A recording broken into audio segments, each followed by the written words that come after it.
the Ringside Renaissance Wrestling Podcast.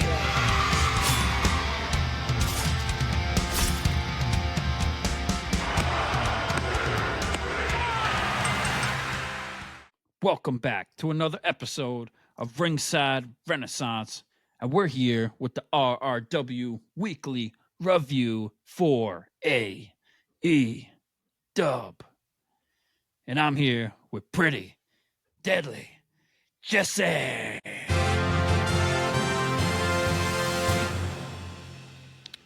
Yeah. And I'm Andrew Kombat Jones. Pop, click, clack, watch out. Yeah. What's going on, Jesse? How you doing tonight? Good. I'm doing great. Thanks everybody that came and hung out with us on our live for a little bit before we recorded this. It was a lot of fun, even though none of you interacted with us, you fucking pricks. But yeah, I'm better than you, and you know it. That's what they were all saying. They were hanging out. They weren't talking. Exactly. Unbelievable. Yeah. Heartbroken. Yep. Heartbroken. And I was trying to think of a funny intro to do, and it escaped my mind. I had one earlier, and I don't know. Whatever. I really thought you were going to hit me with it. Like I thought it was a lead up. No.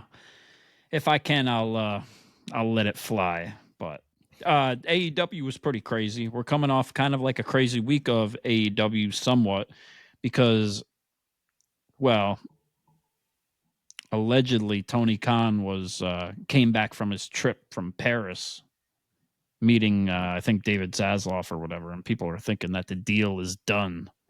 But nothing has been official yet, of course. And then leading up to Dynamite tonight, Tony Khan had put a tweet or a message out or something that his planes weren't quite making it on time, and there was some delays, but seemed like everything went to plan, I believe, tonight. So breaking news. Yeah. Yeah, they said that a couple people couldn't make it in because of their planes. Was it Ishii and Mark Briscoe or something like that? Oh, okay. Yeah, that's Fair why enough. Orange Cassidy had to find new partners for the 6-man tag. And so, there is a hurricane coming up the coast. Hope everybody's staying safe. Hope everybody's got their canoes and their life jackets out because it's going to get wet. It's going to get wet out there. Yeah. Out there in the South. Yeah. Oh, yeah. Well, what about the backstage drama and politics with DMD, Dr. Britt Baker, and MJF and his Yoko Ono, what's her name? A tout? Alicia Tout. Alicia Tout, yeah. His girlfriend or fiance, maybe? I don't know. Yeah. Yeah, I think so. Yeah, there's been different sources, of course, and people speculating on what happened, and then that there was a suspension for Britt Baker. Man, we suck at breaking the news. We're coming with no juice with this. Well, I don't know. I don't know what really happened, though. I don't know what's true and what's not.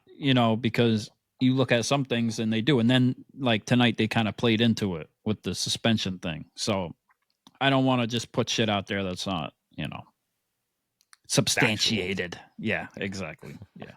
But you can look it up, people. Like some type of interaction happened backstage about the Will Ospreay segment with MJF, and apparently Britt Baker wasn't happy, and Alicia Tout had heard it and went and snitched to MJF, and he had some words or tried to have some words with Britt Baker, and they wouldn't allow it. So he went and punched the wall like a, what do they call it? A Kevin would? Or I don't know. Oh, you were just going with it. I was like, a crazy white boy. The crazy white boys that punch holes in the drywall, whatever they, you got like your Karens, you got your Kevins, right? Oh, is it Kevin? Yeah. I think so. Yeah. Something like that. I don't know. Let us know in the comments. Look up the drama. It's all out there. WWE SummerSlam was on Saturday. And of course, AEW Collision was on Saturday. And WWE was playing a little bit of games with the time they started with the pre-show. Sure. So I'm sure the numbers are going to reflect that. And then, as you had mentioned, AEW Rampage's numbers were very, very weak this week. Yeah, bad. I think they said the lowest of all time. Yeah. And All In, I'd seen their numbers. They have sold. There is still quite a bit of number of tickets left, but it is selling. It's not going to be like last year, of course, but it is going to be something.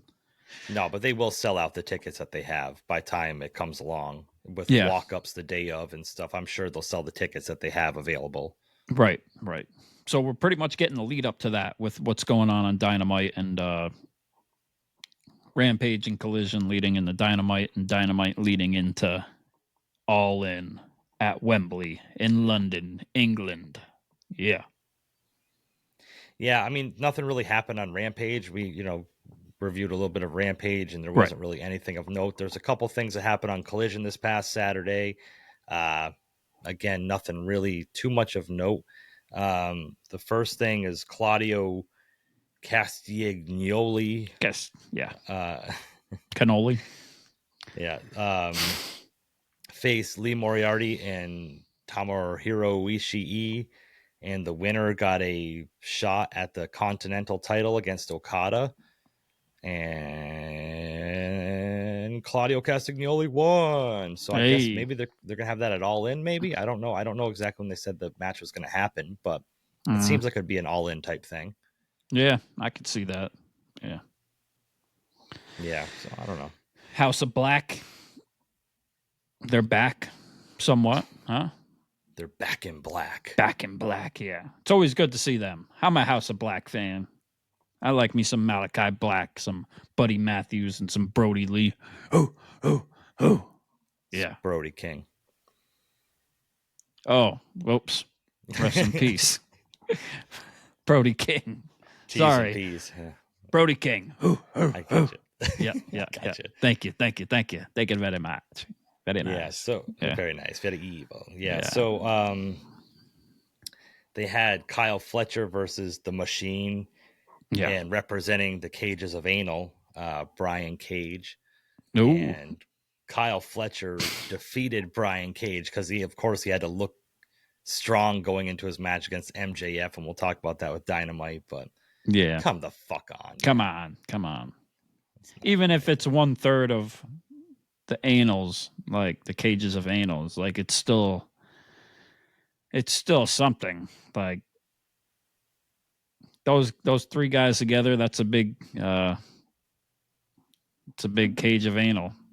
Yeah. Anals imagine of agony. The smell. Yeah, imagine the smell. Yeah, the agony of that anal. Jeez. Well, they all Horrible. do steroids so their wieners are small, so it probably isn't going to be that painful. It's going to be. That's true. Good point. We break all the good news here. Thanks for sticking along. Yeah. Yeah. The last thing of note is there was a 8-man tag team match. I'm going to read this off because I really don't give a fuck. It was FTR, Mark Briscoe, and Darby Allin against the Beast Mortos and the Undisputed Kingdom, Roderick Strong, Mike Bennett, and Matt Taven. And where is Adam Cole's still hurt, I guess. Where the fuck is Wardlow? He's gone, I guess. He has made like a few like backstage, like being part of like their group or whatever at times, but he hasn't really said anything or did anything. It seemed like him and like MJF were about to have it again or something was going to happen with them, and then nothing happened. Yeah. Well, yeah. It's a lot of that for a lot of AEW wrestlers, so who knows? Yeah, I don't know. It's weird. When Adam Cole came back, there was a little bit of Wardlow kind of people saying they were teasing him leaving or them turning on Wardlow because of the way they were looking at him or something, and then he just disappeared. Right. Maybe he'll show up at the Performance Center one day. You never know. It's true. Looks like y'all are in the right place, as Cody Rhodes said. Yeah. Interesting. Very interesting. I don't know. But yeah, Collision, I'm sure it didn't do too great as far as the numbers, besides all the really diehard fans that didn't want to watch WWE SummerSlam at all. You know, respect to you. I respect the dedication. Yeah. I respect the hate, I guess. But or they knew that SummerSlam's on Peacock and they can just watch it anytime. So yeah, that's true. we'll just watch it. We'll just watch it later. Yeah. You ain't fucking fooling me and making me believe you watch AEW and you don't watch WWE at all. Like but then when a star from WWE comes over to AEW, you know all about him and know who he is. So right. Call bullshit. The jig is up. Yeah. The jig is up. I mean, come on now. Yeah. That's true. Then we're gonna swing for the fences here and get right into Dynamite, because Dynamite started out hot, and we started out with how we've started the last few weeks.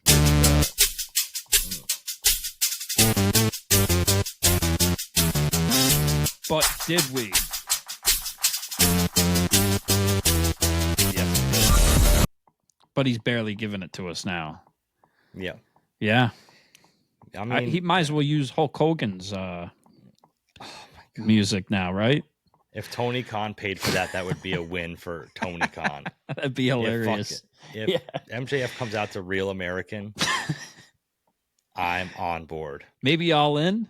Maybe at All In? Oh, my God. He's got to do some type of, like, rendition with the national anthem or something at All In, right? To piss all the British people off. Yeah. He's got to come in with, like, Minutemen marching. Like George Washington or something.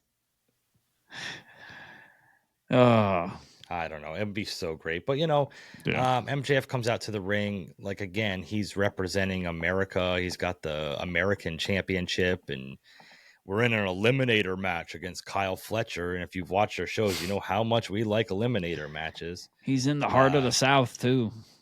North Carolina. Yeah. Fucking such a waste not having Kenny Omega there. Yeah, I agree. Yeah. I understand people watch AEW, we're the best wrestle, and they want great wrestling matches. But I think for what this should have been, I think this should have been more of a squash.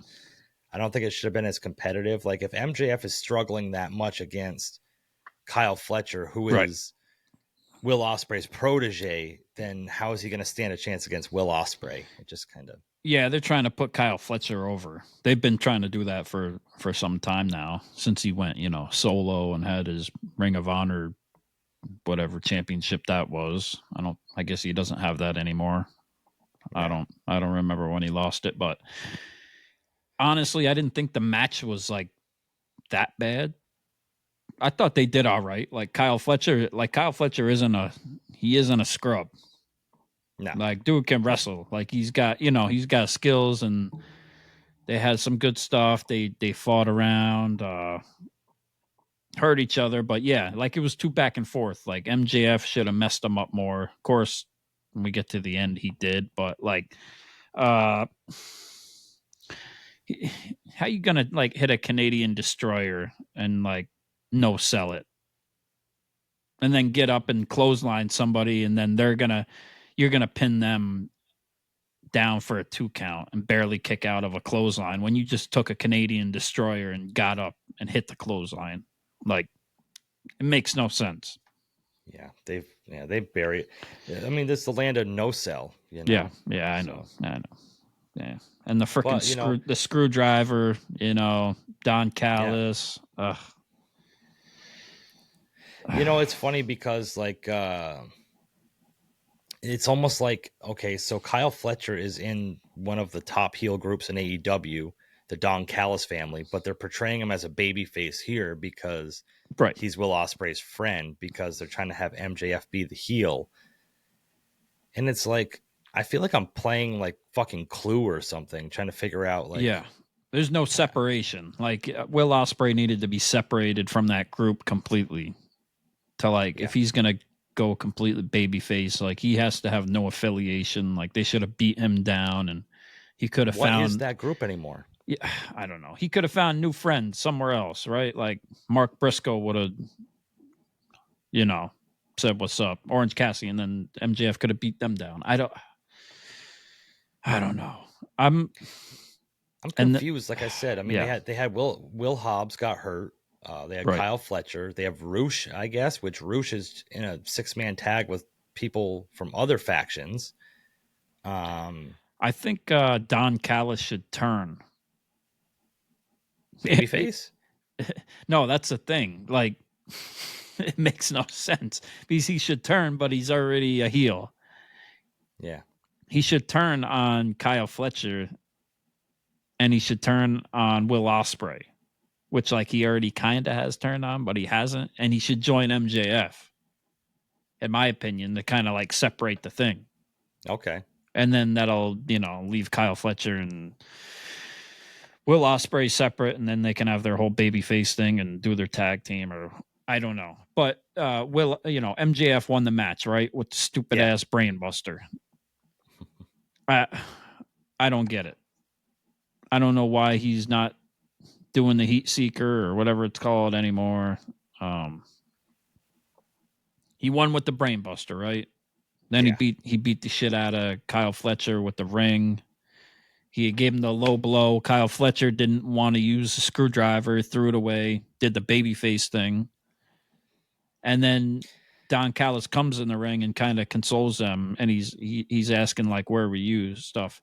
But so Will Ospreay was out in the locker room, right? And he just waited till it happens so be the end of the match to figure out that he was locked in or barricaded inside his locker room. Like after all this happened, you think he would have came out before that and helped, right? But no, he waited till the end to find out he's locked in the locker room. Yeah, makes no sense. What if it was Don Callis that barricaded him in there? Ooh. I'm just going to throw that out there. Hot take. Join MJF, Don Callis. Yeah, do it. Okay, that sounds good. Yeah. I don't know. Yeah, I don't know. So, and then he beat the ever-loving shit out of fucking Kyle Fletcher. And then, like, the crowd was so silent. Like, there was really you heard one guy in the crowd yell, "Oh, my God, they killed Kyle," like, from South Park. Like, I said, boy, that's how dead that fucking crowd is. Like, you can hear one person screaming out of the whole crowd. Doc, Doctor, Doc. Freaking Will Ospreay. Dude, the over fucking acting. Whatever you say. Yeah. Bro, Kyle Fletcher got hit in the face with the diamond ring. Like, people have gotten up and just walked to the back after that, but you need to call the doc out. Doc. Ugh. Oh, Lord. Yeah. I don't know. So anyway. Yeah. MJF, man. I think since his return, he's really been kind of lackluster. His stuff with Will Ospreay is pretty good, but like just everything in between is just not. Yeah, the Roosh thing, it just, I don't know. And then when he won, he used the American theme or whatever it was. I'm not sure what song it was, but they didn't play his song. They played whatever it was. Hail to the Chief or some shit. Yeah. Yeah, next up we had an instant classic. We had Mariah May against Vina Van. Anal Vein? Anal Vein. Ain't a Van? Oh.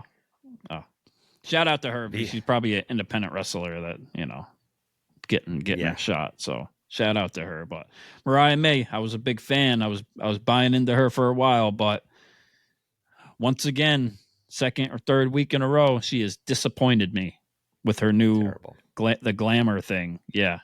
Now I'm rooting for Toni Storm again. Oh, really?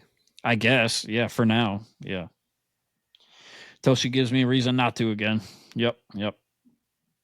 And so the whole thing with the shoe, Mariah May made Toni Storm bleed her own blood with the shoe, right? Weeks back. Now Toni Storm tries to use the shoe on Mariah May, and everybody freaking rushes the ring and won't let it happen. Where were they the first time? Mm-hmm. Where were they when Kyle Fletcher was getting beat up? Yeah. Where were they later in the night when there was another beatdown? Yeah. I was going to bring this up later because it was in my notes, but like, do you notice how every match in AEW's got like some sort of post-match shenanigans. Mm-hmm. It can't just be like the match is over and move on. There's got to be somebody running out, somebody coming in, somebody beating somebody down. It's every single match. Yeah. It's like there's always something. When I type up like some type of funny like, thing that happens at the end, some to cater to pander to the audience for cheap pop, you know. Yeah. I don't know. It just seems like every single fucking match has like as another podcaster and former pro wrestling performer likes to call it an afterbirth, and like there's always like it's always something happening after the match. It can't just be like, okay, period, end of the story. Like there's got to be somebody running out and causing some sort of shenanigans. It's fucking chaos. It's all chaos all the time. I don't get it. Whatever. Yeah, so I don't know. Gotta give the audience what they pay for. What we did get next is a Jack Perry vignette backstage, and I want to know your thoughts on this before I tell you what I think about this one. I ain't got no thoughts on this one. None at all. No. No,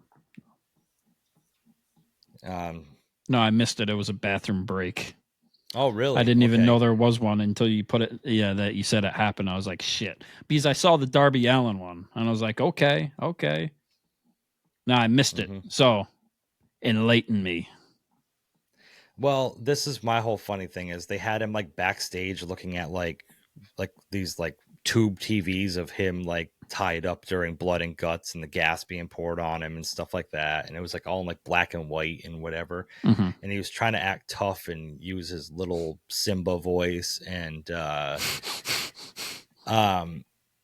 halfway through it, I don't know if it was just on my TV or if this was just a broadcasting thing. Do you have a DVR by any chance? Maybe hopefully you can go back and watch it at some point. Yeah. Halfway through it, for me, it cut to a Taco Bell commercial. And then it started playing the Taco Bell commercial, and then it cut back to the Jack Perry vignette, and like I missed, like there was like half of it in the middle got like cut out by a Taco Bell commercial. There were some weird things throughout the night with the broadcast. Yeah. And I was watching it on cable through my DVR, so pretty much live. So, and there was some problems. So, probably what it was. Yeah. What was he saying though? You couldn't even tell because it was all cut off, I assume. Yeah, he said something about a $5 chalupa box. Oh wait, no, that was the commercial. Street tacos. Yeah, that's I don't know. He was basically just saying like he's upset that he fucking was a scapegoat or something. Darby Allin, when you doused me in Baja Blast, you should have lit my ass on fire. You should have lit my ass on fire like I ate a Crunch Wrap Supreme. I don't good promoting. That's good sales. Good salesmanship. Let us know in the comments if it got cut off for you guys too, because it was so funny. I started watching it and I'm like, okay, let's see what Jack Perry has to say. And then like the commercial started and I'm like, the fuck happened? So I rewound my stream real quick. And no, that was it. It was just cut to and then they came back, finished the vignette, and then it started that Taco Bell commercial over again. So from the beginning. Damn. It's pretty exciting. Now I need a chalupa. I was actually going to stop on my way home from work. It really captivated me. Brainwashed. So let us know what Jack Perry said. I'm sure it was stupid bullshit. Then Taz had to be escorted away from the announcer table. Yeah.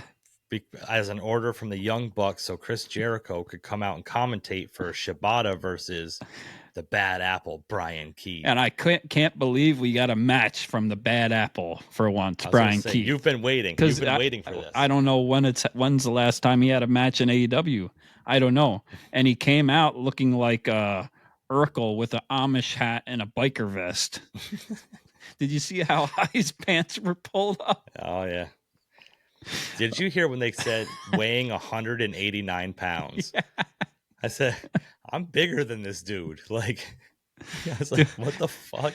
Dude, I laughed so loud, so hard. I don't know what the hell happened to him. I think he got like chopped or something and he fell outside the ring and he was trying to sell so much. It looked like he was doing like the Harlem Shake or something. I just, I couldn't keep it together for that. I popped for that. I was like, what the hell is going on? Like, Yeah. Yeah, I saw that. He was like doing like the Thriller. Yeah. This is Thriller. Yeah. Yeah, Shabata's there now. Oh, I'm God. just not really a whole big fan of this No. whole thing. Shabata ended up beating Brian Keith. Then Chris Jericho and the Poison Oak came to the ring and started beating up Shabata. Yep. And then we got the grand return of Hook, who came out all by 7:30. himself. Yeah. Where's No Joe? chair, no nothing. Took on all 3 members of the Learning Tree, and then they were all scared to get back in the ring against him. Like, boy, really believable. Once that forklift took Joe out, he's gone. God. Yeah, I don't know. Maybe they're slowly bringing them back, and then going to have like a 6-man. These 6-man tags that are in AEW all the time fucking suck. It's always It's all they 6-man do. tags, it's all they know how to do. Yeah, ridiculous. yeah. And we had it at All In last year, a few 6-man tags, or at least 1 or 2. But Yeah. I don't know. They just throw the random people together because that's what they got, and that's what they want to put out for the night. Yeah. Yep. Tony's paying all of them all this money. He's got to get something out of them. Yeah. Oh, next on the list, we had Hangman backstage, and the only reason I really wanted to touch on this is because I know you've been a big fan since Hangman's come back of the character he's portraying, the wide-eyed fucking cowboy, Crazy. So I think this whole thing is because it looks like it has no direction, but I think because All Out is a week after All In, I think he's going to be the next challenger for Swerve. Yeah. Like, yeah. And they're just trying to Yep. build it because they have no other way to build. Right. You know? And he had the thing with bad blood and guts. He had the whole thing at Blood and Guts, and he's had his history with Swerve that he just won't let go. Can't let go. He can't let go. I don't know when it's going to end.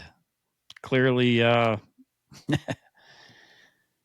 clearly not yet. But yeah, that's all he's thinking about, and he's definitely back on the wagon again. Yeah. You think so? Oh yeah, for sure. Yeah. Damn it. Yep. Yep. T's and P's to Hangman. You think he's a natty ice type guy? Natty daddy guy?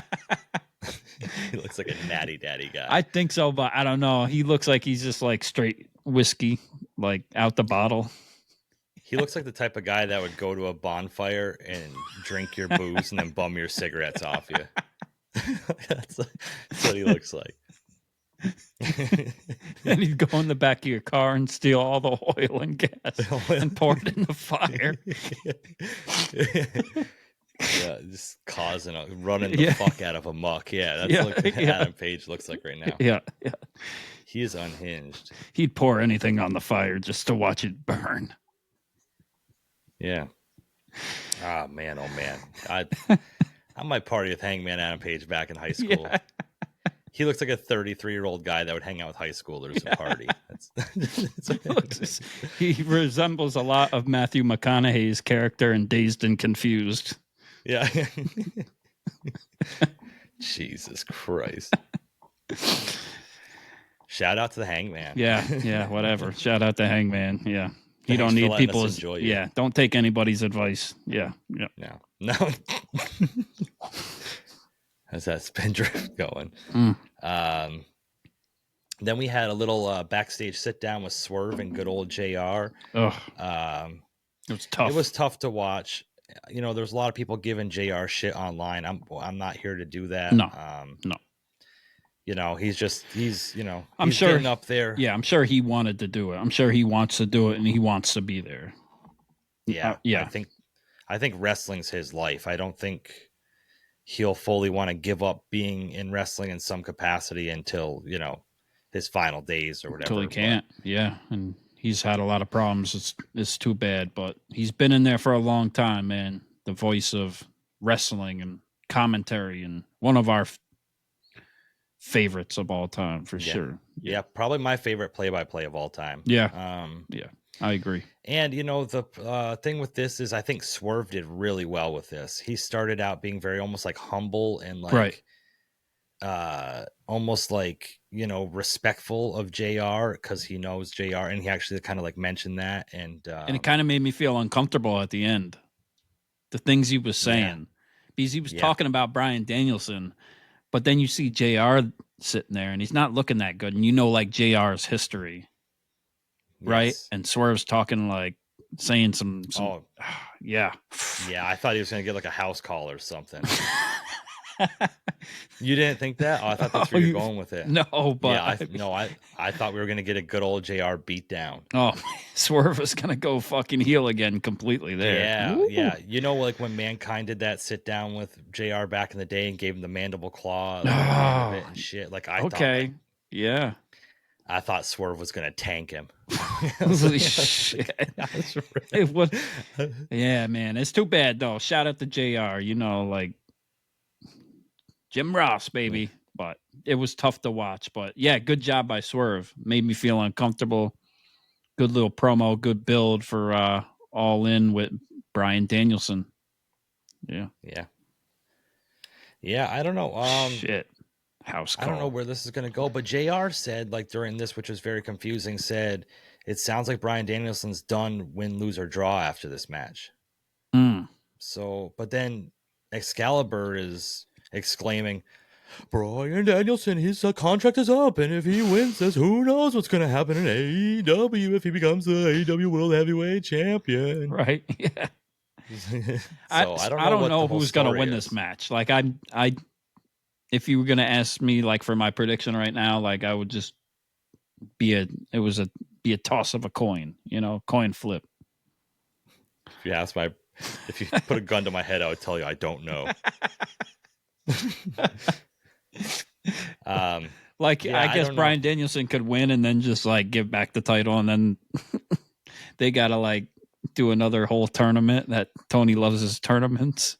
So we have just heard from the president Tony Khan that there'll be an AEW tournament for the World Heavyweight title that will captivate and culminate at Revolution. Yeah, I don't know. I think Swerve's going to retain because, like I said, I think the Swerve Hangman thing is going to happen. Yeah, makes sense. Yeah.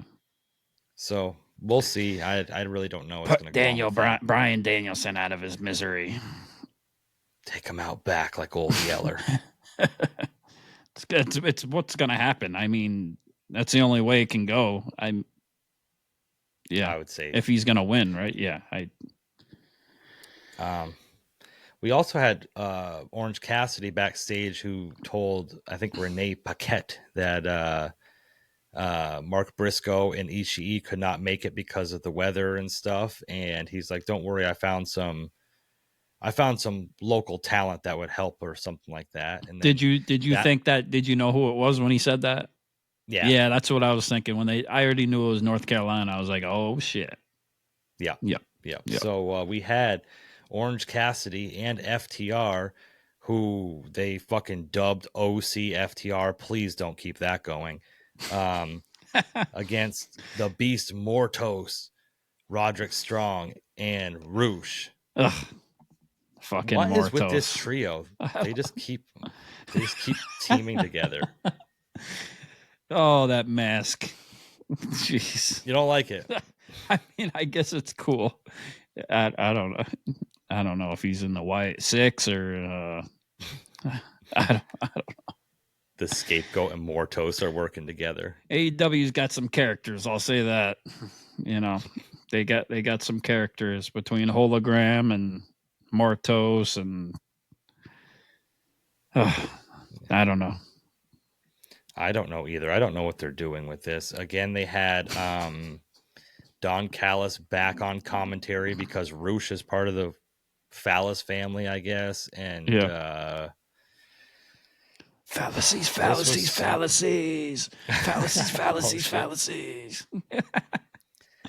Yeah, I don't know. I don't understand what FTR is doing. They were not too long ago the best tag team in the world, if not the world, definitely AEW. And now like I'm not understanding this whole Acclaimed FTR feud. I don't really get where they're going with it. Nope. I don't know. Do the Young Bucks not want to defend their titles at All In? So it's going to be FTR and against the Acclaimed at All In, or Well, no, they said it seems like they're going to have to figure it out before then, right? To face the Bucks at All In, the EVPs. you would think so, but because what happened was, I'm not going to break this one down point for point. It is not a 5-star, no matter what Uncle Dave tells you. But Yep. Orange Cassidy and FTR did win. Shocker. And Yeah. after the match, they were celebrating in the ring, and the Acclaimed came down, and the security got right in between them even before they even came out. Hey, yo, listen. I don't get this. Like, where did this stem from? Okay, the FTR said they're going to go buck hunting, but why does the Acclaim care about that? They have a number one contender shot. They don't give why do they give a fuck what FTR thinks? Like, Yeah. if you are the number one contender, You should be worried about the champions, because you're the next. Well, no, not in the world of AEW. If you're the number one contender, you're not the next person challenging, apparently, because Pac won the number one contender shot for the international title how long ago, and we're not getting that. So yeah, I don't know. The security separated them. Dax got on the microphone and said, "I'm not as good with my tongue as you," or something like that, but let's fight. And they tried breaking through the security, and it was sloppy. Yeah, the Acclaim came out there trying to get their hands on FTR's asses. No pun intended. Yeah. Well,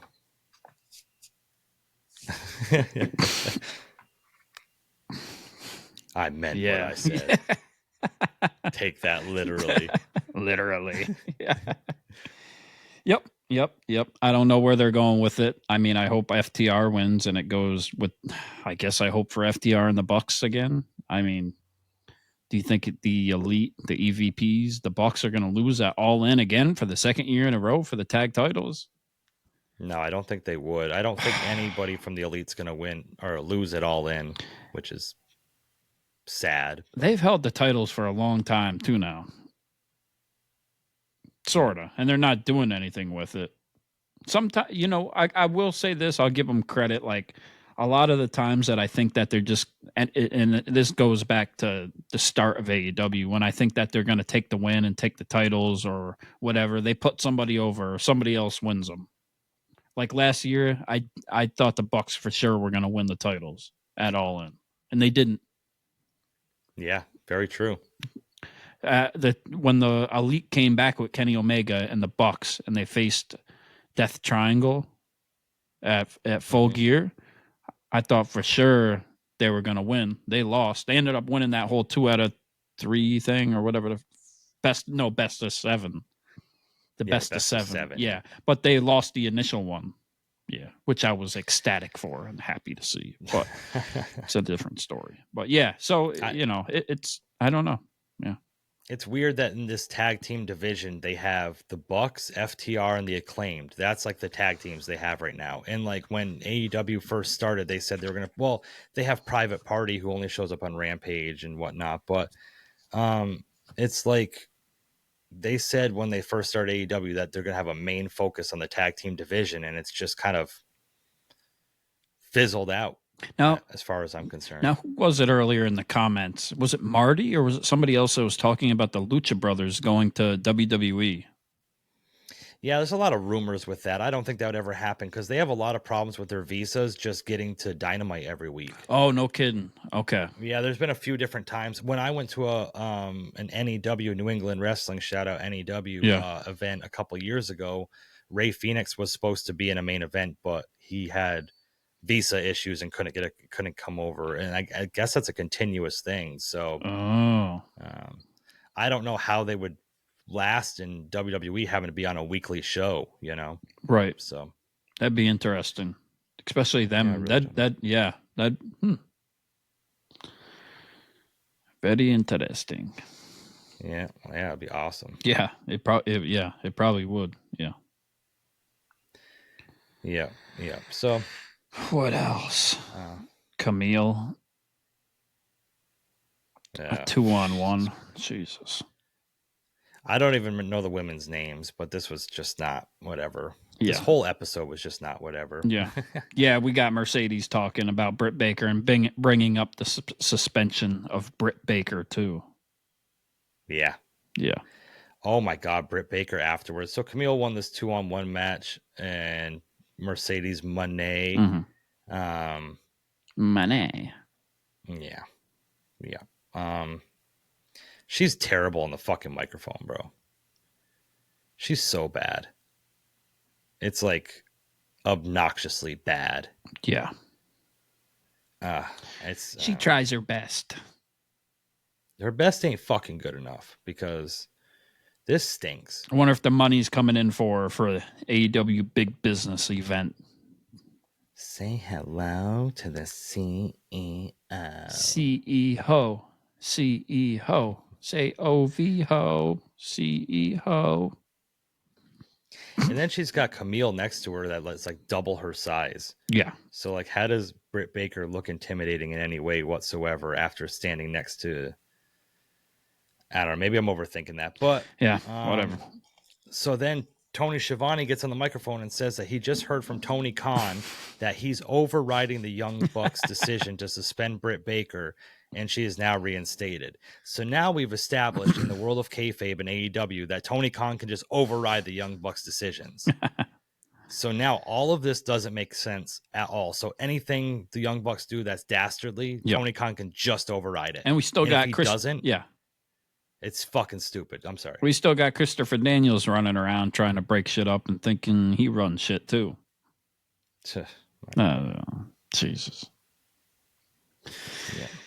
Yeah. Yeah, Britt laid into her though, huh? Yeah. Sort of, I guess. She's gonna get her hands on her at All In. You think so? Well, I don't know. She said she's gonna win. She said you can trust what'd she say? You can always trust a doctor. Something. I'm like, yeah. You're not a doctor, Britt. You're a dentist. I mean, same thing, but at the same time, it's not. I mean, yeah. I'm not gonna let a dentist do surgery or diagnose a health condition for me. But whatever you want to believe, Britt, I'm here for you. As long as you beat Mercedes Moné at All In. Do you think she will? Maybe. I think there's a chance. Yeah.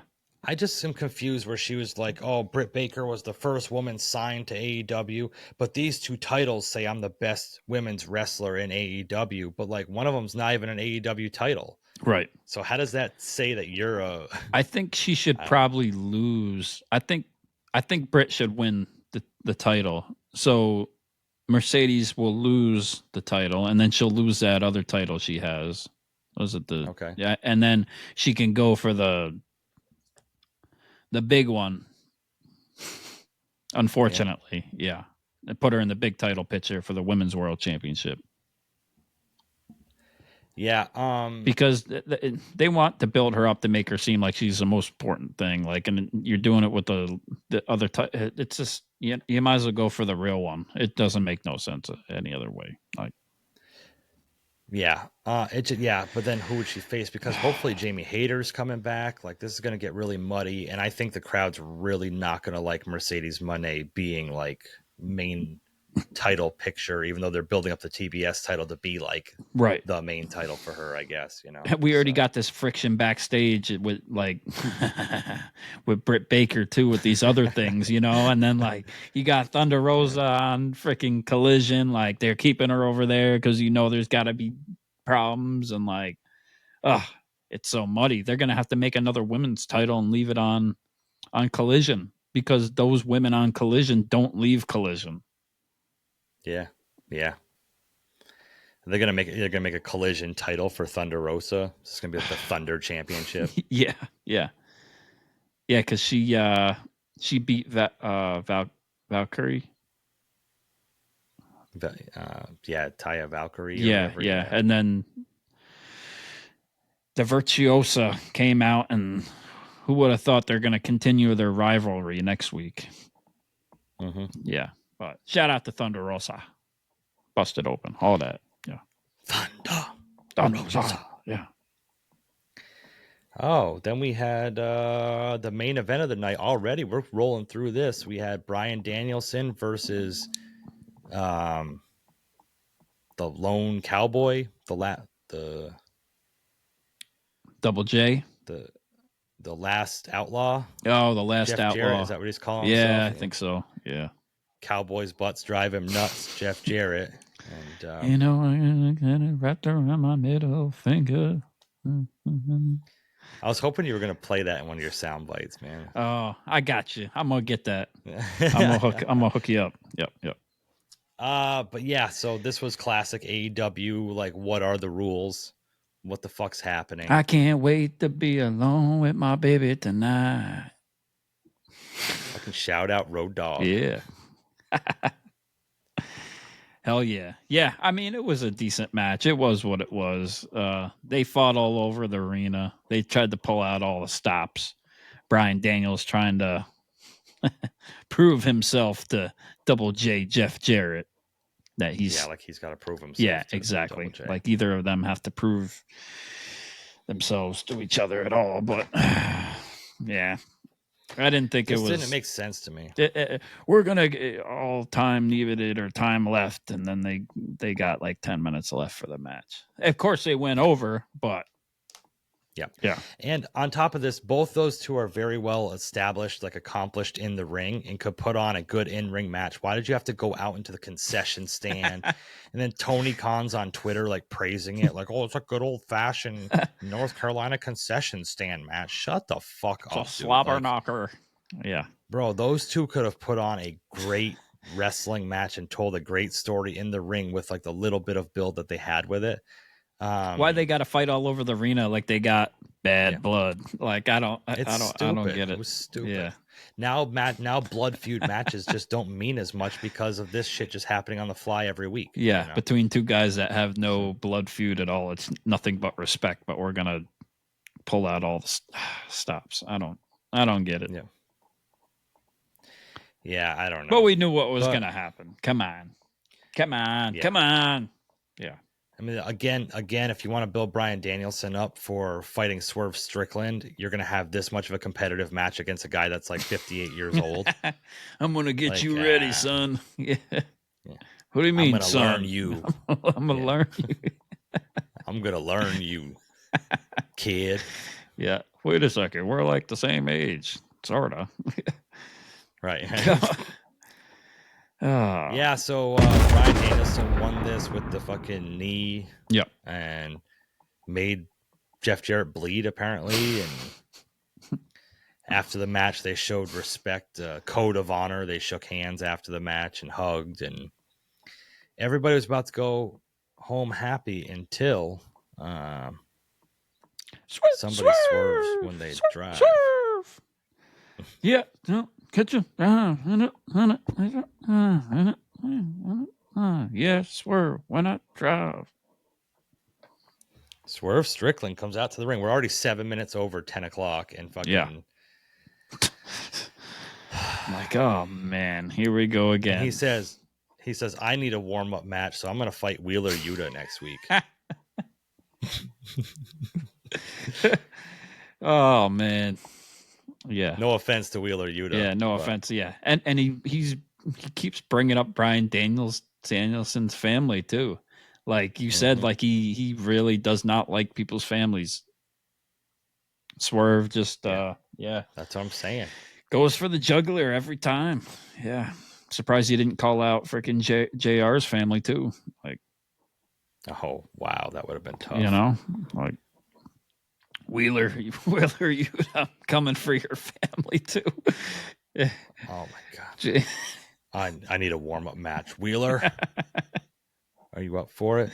Then Excalibur, this just in from Tony Khan. There is going to be a one-on-one match next week. Swerve Strickland versus Wheeler Yuta on Dynamite. Wheeler Yuta, I know your son's name is Kevin, and I'm going to beat the shit out of him. Jesus Christ. Tell your wife, Mary, I said hi.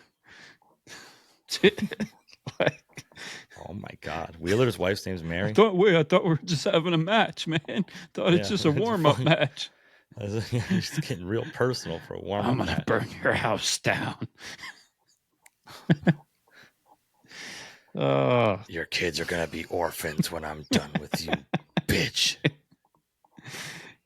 If you see what I gonna do to make Wheeler Yuta, wait till I see what I'm gonna do to you, Brian Daniel. I'm gonna make a song about banging your mother.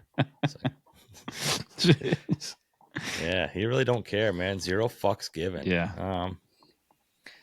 That was AEW Dynamite, bro. There wasn't really much going on with this one. I think they kind of mailed it in because, like I said, I think they're going up against the Olympics, and they kind of just figured there's going to be low numbers, so let's just fucking tank it as much as possible. They're probably trying to tank their viewers down to like 300,000 viewers. So next week when it goes up to 600,000, they're gonna be like, "Oh, look at the jump! Yeah, we gained 300,000 viewers. Oh my god! Yeah, they all came back. Yep. Imagine that. Yep. When's the last time it went over 1 million? Oh boy, probably when Punk was there. Yeah. What the footage do with the all-in backstage footage? What was that? What did that solve? Nothing. But what were the numbers though? It wasn't. It jumped a little. Yeah, it was right? like 8. Yeah, but then it dropped like right after that. Yeah, that didn't cause anything. I'm still looking for the payoff match with Jack Perry and CM Punk. Yeah. Like, doesn't matter. It's still where the best wrestle. It's still the best. Yeah. Now, is it where the best wrestle like the best wrestlers wrestle, or is it just like, oh, the best people in the world? These guys are great people and they wrestle. We're the best wrestle. I don't know. They're definitely the highest paid. Stay home. We're the best what wrestle? I don't know. Yeah. We're the best crocheters wrestle. We're the best canoers wrestle. Right. Like, where's Miro? Where's Keith Lee? Oh yeah. Where's Adam Cole? There's a picture. Yeah. Baby. Yep. Probably nursing his injury. That ankle is still ain't healed. Just doesn't make sense. Yeah. Where's all these people, man? Where are they, Tony? I'm gonna check your flight logs.